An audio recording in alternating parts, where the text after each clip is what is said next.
పండిన జామకాయని తీసుకొని దాని పైన ఉండే స్కిన్ అంతా తీసేయండి. నెక్స్ట్ చిన్న చిన్న ముక్కలుగా కట్ చేసుకొని జామకాయ చిన్న చిన్న ముక్కలుగా కట్ చేసుకొని మిక్సీ జార్ తీసుకొని అందులో వేసేయండి. హాఫ్ గ్లాస్ వరకు పాలైతే పోసేసుకోండి. పాలు కాచి చల్లార్చిన పాలండి. 1 అవర్ వరకు ఫ్రిడ్జ్‌లో పెట్టేస్తే కూల్‌గా ఉంటుంది.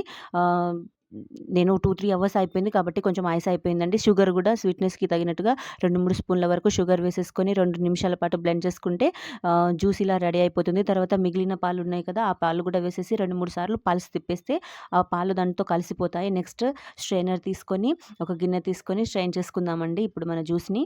ఆహ్, సో, స్ట్రైనర్ తీసుకొని స్ట్రెయిన్ చేసేసుకుంది. స్పూన్‌తో కలుపుతూ ఉంటే అందులో ఉండే గింజలన్నీ సెపరేట్ అయిపోతాయి. నెక్స్ట్ మన సర్వింగ్ గ్లాస్ తీసుకొని సర్వ్ చేసుకుందాము. నా వీడియో గనుక గువావా మిల్క్ షేక్ అయితే రెడీ అయిపోతుంది. నా వీడియో గనుక నచ్చితే లైక్ చేయండి. నా ఛానల్‌ని మీరు కొత్తగా చూస్తుంటే సబ్స్క్రైబ్ కూడా చేసుకోండి. Thank you so much for watching అండి. Please like, share, comment and subscribe to Navatha's kitchen.